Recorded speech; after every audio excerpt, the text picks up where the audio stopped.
ओम नमः शिवाय। आप सभी का हमारे चैनल में स्वागत है। महादेव कहते हैं, अगर आपको जिंदगी में सफल बनना है तो सफल आदमी से ज्यादा असफल आदमी की कहानी पढ़े, क्योंकि सफल आदमी की कहानी से आपको सिर्फ सार मिलेगा, लेकिन असफल आदमी की कहानी से आपको सफल होने का ज्ञान मिलेगा। अगर आप जिंदगी में सफल होना चाहते हैं तो आप जिस काम को कर रहे हैं उसके प्रति सकारात्मक सोच रखें। लक्ष्य के प्रति नकारात्मक सोच असफलता का सबसे बड़ा कारण है। अगर जिंदगी में कुछ अलग करना चाहते हो तो भीड़ का हिस्सा कभी मत बनो, क्योंकि भीड़ साहस तो देता है मगर पहचान छीन लेता है। महादेव कहते हैं, कामयाब होने के लिए तड़प होनी चाहिए। दुनिया में हर कोई कामयाब होना चाहता है, लेकिन हर कोई कामयाब नहीं हो पाता। जिसके मन में अपने लक्ष्य के प्रति तड़प होती है, मायावी उन्हें मिलती है। डाली से टूटा फूल फिर से लग नहीं सकता, मगर डाली मजबूत हो तो उस पर नए फूल खिल सकते हैं। उसी तरह जिंदगी में खोए पल को ला नहीं सकते, मगर हौसले और विश्वास से आने वाले हर पल को खूबसूरत बना सकते हैं। महादेव कहते हैं, मैं तुम्हारे मन की पीड़ा को जानता हूँ। किसी ने तुम्हारा साथ नहीं दिया, ये मुझे ज्ञात है। अब तुम चिंतित मत हो, मैं हूँ ना तुम्हारे लिए। मैं स्वयं तुम्हारा सहारा बनूंगा। मैं किसी भी रूप में आकर तुम्हारी मदद करूंगा। तुमने मुझे अपना माना है मेरे बच्चे, अब तुम निश्चिंत रहो। मैं हर वक्त तुम्हारी सहायता के लिए हाजिर रहूंगा। हिम्मत मत खोना मेरे बच्चे, क्योंकि अभी बहुत दूर जाना है। जिसने कहा था तेरे बस का नहीं है, उन्हें भी तो कुछ करके दिखाना है। इस संसार में देखने के लिए बहुत से खूबसूरत स्थान है, पर सबसे खूबसूरत जगह है बंद आँखों से अपने भीतर देखना। जब जिंदगी हंसाए तब समझ लेना कि अच्छे कर्मों का फल मिल रहा है, और जब जिंदगी रुलाए तब समझ लेना कि अब बच्चे कर्म करने का समय आ गया है।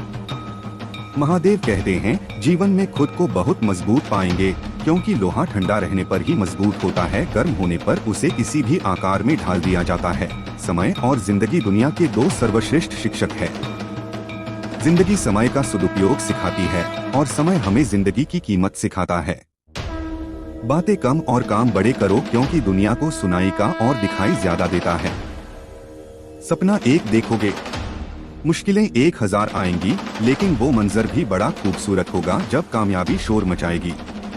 जहाँ तक दिखाई दे वहाँ तक पहुँचने की कोशिश करो, आगे का रास्ता वहाँ पहुँचने के बाद दिखाई देने लग जाएगा। सफलता इस बात में नहीं क्या आप कितने बड़े सपने देखते हैं, बल्कि सफलता इस बात में है कि आप अपने छोटे से छोटे सपने को भी कितने जुनून से पूरा करते हैं। अगर आप उस इंसान की तलाश कर रहे हैं जो आपकी जिंदगी बदलेगा, तो आप आईने को देंगे, क्योंकि आपके अलावा इस दुनिया का कोई भी इंसान आपकी जिंदगी नहीं बदल सकता।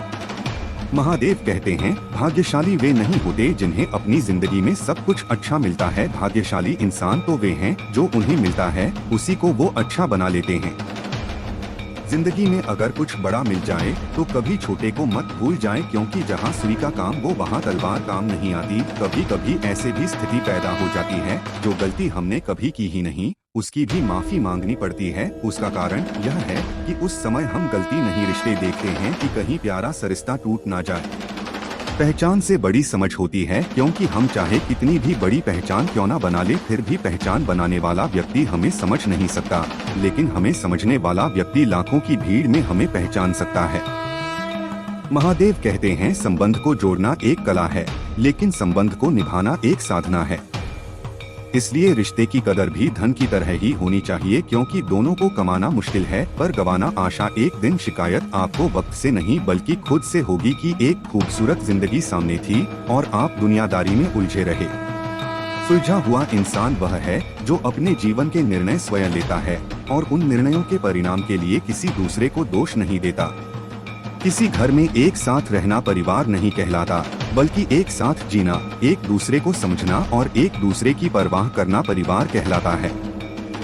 महादेव कहते हैं, घोड़ा प्रथम वही आता है जिसका सवार अच्छा हो, परिवार आगे वही बढ़ता है। जहाँ मुखिया समझदार हो, बिना भाई के साथ के जब रावण हार सकता है और भाई के साथ से श्री राम जीत सकते हैं, तो हम किस घमंड में सदा साथ रहेंगे। कोशिश करें कि परिवार कभी ना टूटे। रिश्ते मौके के नहीं, भरोसे के मोहताज होते हैं। किसी पेड़ के काटने का किस्सा ना होता अगर कुल्हाड़ी के पीछे लकड़ी का हिस्सा ना होता। गलत व्यक्ति कितना भी मीठा बोले, एक दिन आपके लिए बीमारी बन जाएगा।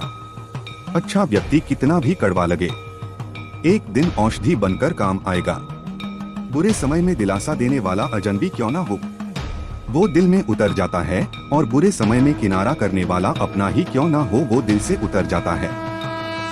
महादेव कहते हैं अहंकार भी आवश्यक है।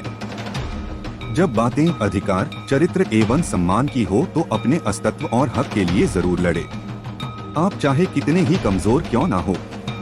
सफलता एक वाहन है जो कर्म के पहियों पर चलता है, लेकिन आत्मविश्वास के ईंधन के बिना यात्रा करना असंभव है। लगातार हो रही असफलताओं से नाराज कभी नहीं होना चाहिए, क्योंकि कभी कभी कुच्छे की आखिरी चाबी ताला खोल देती है। मुकाबला ऐसा करो कि अगर आप हार भी जाओ तो उसकी जीत से ज्यादा तुम्हारी हार के चर्चे हो वक्त और अपने। जब दोनों एक साथ चोट पहुंचाए तो इंसान बाहर से नहीं अंदर से भी टूट जाता है। आदमी कितना नादान है, मंदिर में शंख और घंटे बजाता है, सोए हुआ खुद है और भगवान को जगाता है। अंधेरा दिल में है और दिए मंदिर में जलाता है। कोई भी कारण हो, कोई भी बात, चढ़ो मत, गुस्सा मत करो, जोर से मत बोलो, मन शांत रखो, विचार करो फिर निर्णय लो। आवाज से आवाज नहीं मिटती, बल्कि चुप्पी से मिटती है। एक समय की बात है, एक तालाब में बहुत सारे मेंढक रहते थे। झील के बीच में एक बहुत पुराना खंभा भी था। खंभा बहुत ऊंचा था और उसकी सतह भी चिकनी थी। एक दिन मेंढकों ने सोचा क्यों न एक प्रतियोगिता का आयोजन किया जाए। प्रतिभागी को पोल पर चढ़ना होगा और जो सबसे पहले ऊपर पहुंचेगा उसे विजेता घोषित किया जाएगा। इसलिए उन्होंने प्रतियोगिता का दिन निश्चित कर दिया। प्रतियोगिता का दिन आ गया। स्तंभ के चारों ओर बड़ी भीड़ जमा हो गई। इस प्रतियोगिता में आसपास के क्षेत्रों से भी कई मेंढक भाग लेने आए। माहौल में उत्साह था, हर तरफ शोर मच गया। प्रतियोगिता शुरू हो गई, लेकिन खंभा देखने के बाद भीड़ में से किसी को भी विश्वास नहीं हुआ कि कोई भी मेंढक इस खंभे के शीर्ष तक पहुंच पाएगा। चारों ओर यह शोर मच रहा था, ओह यह तो बहुत कठिन है, वे इसे कभी नहीं जीत सकेंगे। ऊपर पहुंचने का तो सवाल ही नहीं उठता, इतने चिकने खंभे पर कोई नहीं चढ़ सकता। और हो ये रहा था कि जो भी मेंढक थोड़ा ऊपर जाने की कोशिश करते वो फिसल कर नीचे गिर जाते। कई मेंढकों ने बार बार गिरने के बावजूद अपना प्रयास जारी रखा, लेकिन भीड़ अभी भी चिल्ला रही थी, यह नहीं किया जा सकता, यह असंभव है। तो अब वे सभी मेंढक जो उत्साहित थे और प्रयास कर रहे थे, वे भी यह सुनकर हतोत्साहित हो गए और उन्होंने अपना प्रयास छोड़ दिया।